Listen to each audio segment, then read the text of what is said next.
The shape had not yet reached him when the sound arrived first. A thin, fractured cry drifted unevenly across the grass, rising and falling without pattern, worn thin by a throat that had already spent too much of itself calling out. When the man came over the slight rise, he found the cub lying exposed in the open, its small body pressed flat against the earth as if willing itself to disappear into it. The space around the cub felt wrong, too vacant. No movement stirred in the nearby grass. No watchful shapes held the perimeter. Only distance, heat, and silence remained. The cub did not lift its head at first. Its sides moved shallowly, breaths arriving too fast for a chest so small. Each inhale fluttered. Each exhale trembled. The effort showed beneath the thin fur stretched over ribs beginning to surface. A forepaw twitched weakly, then stilled. After a pause, the cries resumed, quieter now, less certain, as if the body producing them had already begun learning that sound cost more than it could spare. The man stopped well back, lowering himself slowly until he was level with the grass. Cubs that young should never have been alone. Not exposed in daylight. Not without the layered protection of a pride. Mothers left briefly to hunt, but never far. Never without cover. The absence pressed inward from every direction. The man scanned the horizon. The wind. The grass line. Nothing answered. No distant movement. No responding calls. The cub's isolation felt settled rather than recent. As the man watched, the cub attempted to shift position. Its hind legs pushed clumsily, sliding rather than lifting, and the effort ended with the body sinking back down. That movement triggered another cry, shorter this time, edged with strain. Its mouth opened, tongue dry and pale, then closed again as the sound faded. Breathing quickened afterward, chest fluttering as the body tried to recover. The grass around the cub lay flattened in places, suggesting it had been there longer than its strength allowed. The sun beat down unbroken by shade, warming the ground beneath it. Flies drifted near, curious but cautious. The cub's ears flicked weakly once at their presence.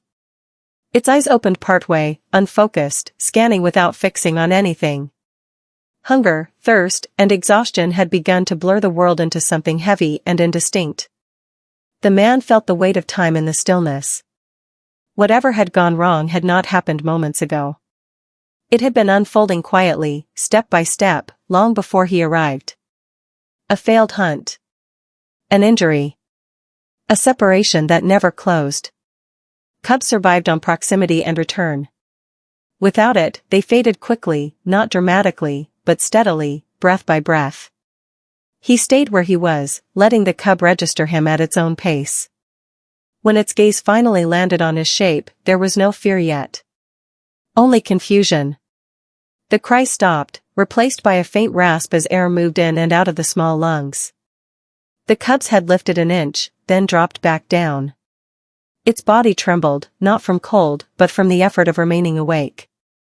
The man spoke once softly, the sound barely shaping the air. "Easy, little one." The cub did not respond, but the sound did not frighten it either. Its breathing slowed just enough to be noticeable, uneven, but less frantic. The grass whispered as a breeze passed through, bending gently around the small, unmoving form. The man remained still, aware that whatever came next would be shaped by patience rather than urgency. The cub lay alone beneath the open sky, its cries fading into quiet breaths, while the land around it stretched wide and indifferent, holding the silence of something that had already been lost. Time passed slowly, marked only by the cub's breathing and the crawl of light across the grass. From this closer distance, the signs of what the cub had endured became clearer, written not in dramatic injury, but in the quiet failure of a small body pushed too far. Its mouth opened slightly with each breath, tongue dry and darkened at the edges. When it swallowed, the motion was shallow, incomplete, as if there was nothing left to draw moisture from. The skin along its flank no longer sprang back when it shifted, lying loose over bone and muscle that had already begun to waste. The cub's limbs trembled when it tried to move, not with fear, but with fatigue. A front paw lifted once, hovered uncertainly, then dropped back into the grass. The effort left the rest of the body shaking in response. A ripple of weakness traveled from shoulder to hindquarters before fading. The cub lay still afterward, eyes half open, blinking slowly as if the act itself required planning. It had been alone too long. Long enough for thirst to dull instinct. For hunger to quiet urgency into something heavy and passive. The man adjusted his position carefully, shifting just enough to place his body between the cub and the sun. He did not touch it. He did not close the distance more than necessary. His shadow fell across the cub's back, softening the heat, creating a patch of relief without intrusion. The cub noticed the change immediately. Its breathing eased by a fraction. Chest movements slowing, the frantic edge worn down by shade and stillness. The land around them felt suspended. No birds crossed overhead. No distant movement broke the horizon. Even the wind seemed reluctant, passing through the grass in hesitant waves that barely stirred the cub's fur. The quiet pressed in, not peaceful, but watchful. As if the environment itself were holding still to see what would happen next. The cub shifted again, this time managing to draw its legs slightly closer beneath its body. The motion was clumsy and incomplete, but it ended with the cub resting more squarely against the earth, conserving warmth and energy. A faint sound escaped its throat. Not a cry. Just a breath that caught and released. Its eyes closed for a few seconds, then opened again, unfocused, but calmer. The man remained motionless, his presence steady, predictable. He spoke once, slow and even. "You're safe." The words were placed gently into the stillness, carrying no demand.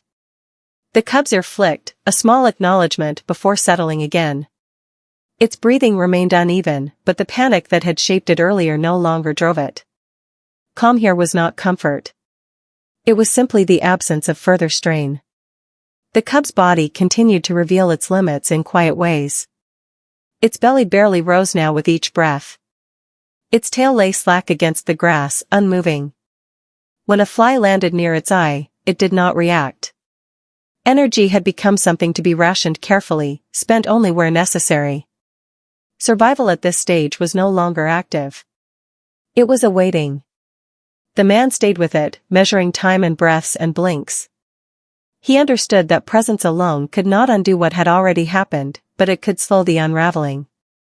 He watched the cub's chest, the slight quiver beneath the skin, the way its head tilted subtly toward the shade without fully turning. Trust here was not a decision.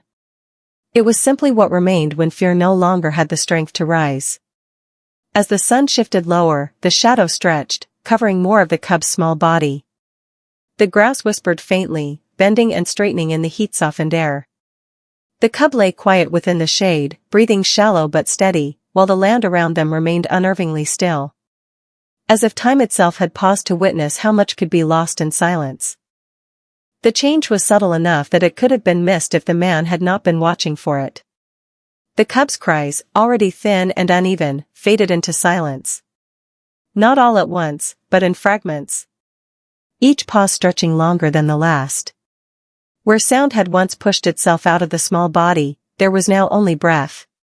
Shallow, uncertain, but quieter. The effort of calling had finally outweighed whatever instinct had driven it, leaving the cub still and listening instead. Its body shifted toward the shade without intention, a slight lean that brought its shoulder closer to the man's leg. The movement was weak, almost accidental, but it ended with the cub resting there. Weight barely touching, as if even contact had to be rationed.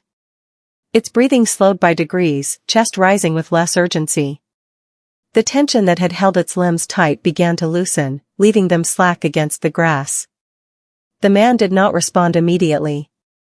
He stayed exactly as he was, letting the cub decide whether the closeness would remain. Only when the small body settled fully did he adjust, angling himself just enough to block more of the sun. The cub did not pull away. Its head tipped sideways, resting against the earth, muzzle brushing the fabric at the man's knee. The warmth was steady, predictable, unlike the sharp heat of the open ground. For the first time since he had arrived, the cub closed its eyes and kept them closed. Not in sleep, but in rest.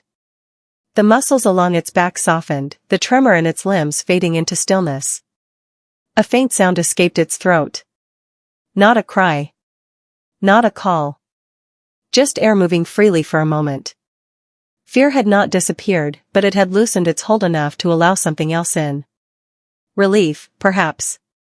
Or simply the absence of strain.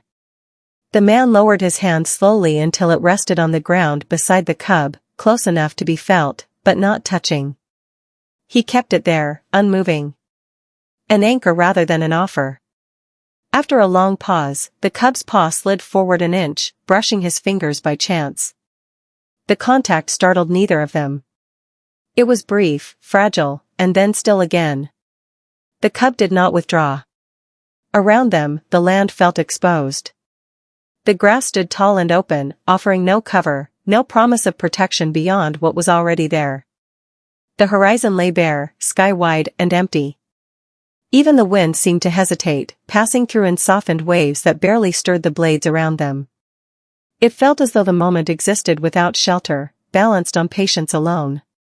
The cub's breathing grew more regular, though still shallow. Its body leaned more fully into the shade, weight shifting until it rested against the man's leg without effort. The closeness was not affection. It was instinct stripped down to its simplest form. Warmth. Stillness. Survival without resistance.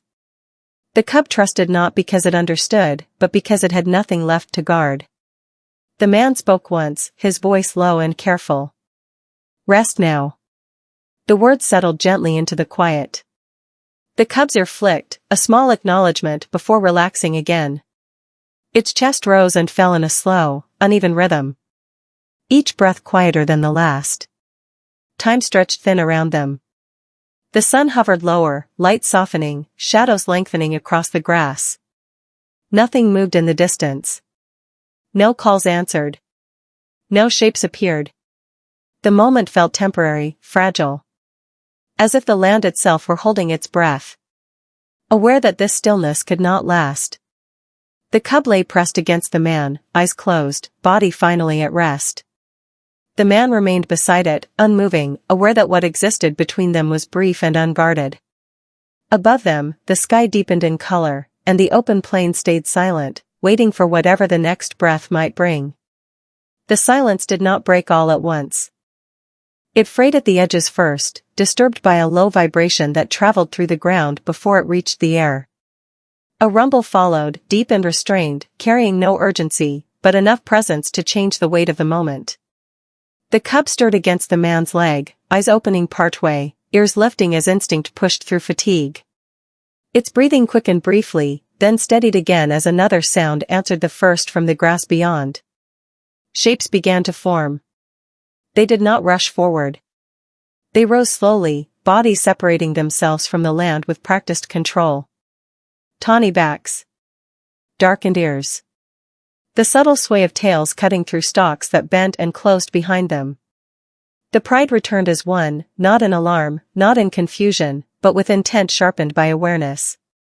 The man felt the shift immediately. The air seemed to thicken, charged not with threat, but with attention. He eased his leg away from the cub by inches, careful not to startle it, then slowly shifted his weight backward. His movements were deliberate, small, designed to give space without signaling retreat. The cub remained where it was, head lifted now, body trembling faintly as it registered the sound and scent it had been waiting for without knowing. The mother emerged last. She stepped forward with measured pace, her gaze fixed not on the man, but on the cub. Her body language was contained, power held in reserve. Each step pressed the grass down with certainty, closing distance while maintaining control. She stopped a short distance away and stood still, reading the scene in silence. Her eyes moved from the cub to the man and back again, assessing posture, scent, stillness. The cub answered her presence with a soft sound, barely audible. A breath shaped into something like a call. It did not attempt to stand. Its energy was spent. The mother's ears angled forward, then eased back. She did not rush. She lowered her head slightly, sensing the air, the ground, the cub itself. The moment stretched, balanced between decision and instinct. The man continued to step back, widening the space, lowering himself further as he went. He spoke once quietly, more for the cub than for the pride. "She's here." The sound was gentle and brief, placed carefully into the stillness. The mother did not react to the words. Her focus never left the cub.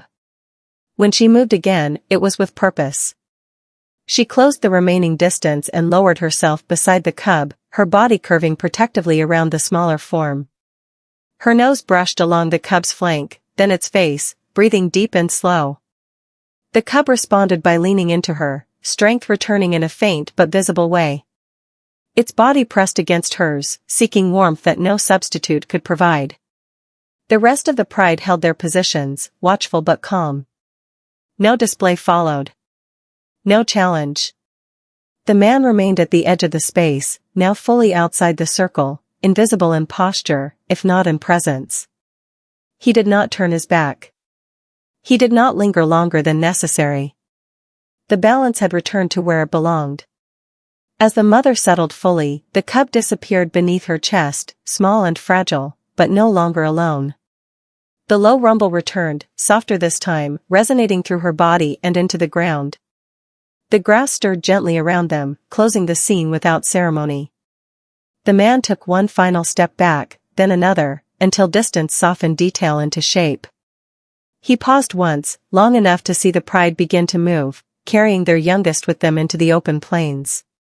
As the light dipped lower, and the wind passed through the grass, the land resumed its quiet rhythm, holding the memory of a moment that ended not in loss, but in return. The mother did not hesitate once her decision settled. She shifted her weight forward and lowered her head, teeth finding the loose skin at the back of the cub's neck. With practiced care, the lift was gentle, controlled, calibrated to the cub's size and weakness. Its body rose from the ground without resistance, limbs hanging slack but relaxed, trust carried in stillness rather than strength. The cub made no sound as it left the shade, eyes half closed, breathing steady against its mother's chest. The pride adjusted around them as one. A few bodies stepped ahead, others flanked the sides, forming a quiet, moving boundary without display or urgency. Their presence was not loud, not dramatic. It was simply there, dense, grounded, unquestionable. The grass parted and folded back again as they moved, stalks brushing against fur and legs, erasing the space they had just occupied. The man remained where he was, hands resting loosely at his sides, posture open but withdrawn. He did not follow with his feet, only with his eyes. The cub disappeared briefly behind the mother's shoulder, then came into view again as the pride shifted direction, angling toward the wider plains, where the land stretched uninterrupted and familiar. The cub's body swayed lightly with each step, supported entirely by the rhythm of another. As distance grew, detail softened. Individual faces blurred into shape and motion. The low sounds that had once carried clearly faded into vibration, then into nothing at all. The pride did not look back. There was no reason to. What needed to be reclaimed had been reclaimed. The man stayed still long after they passed beyond easy sight. The place where the cub had rested lay empty now, grass slowly lifting itself upright again, shade dissolving as the sun shifted. Nothing marked the moment except the quiet it left behind. He felt it settle into him, not as relief alone, but as something heavier and more permanent. Encounters like this did not announce their meaning. They stayed, waiting to be understood. The land resumed its ordinary sounds. Insects moved through the air again. A distant bird crossed the sky unnoticed. The wind returned, pressing gently through the grass, carrying scent and dust and nothing else. Life closed over the opening that had briefly existed, seamless and indifferent. The man rose at last, joints stiff, movements unhurried. He took a few steps away from the trail, then stopped, looking once more toward the place where the pride had vanished. He did not try to follow their path with his eyes beyond where it was possible. Some distances were meant to remain untraveled. He turned back the way he had come, footsteps quiet, leaving no mark that would last. The weight he carried was not sorrow. It was not triumph. It was the knowledge of having been allowed close to something fragile and necessary, and of stepping away at the right moment. As the sun lowered further, the plains shifted into softer color, gold giving way to muted shadow. Far out where grass met sky, movement stirred briefly, then disappeared again. The man walked on while behind him the land held its silence. And somewhere within it, a cub moved safely with its own, carried forward by a strength that did not need to be seen to endure.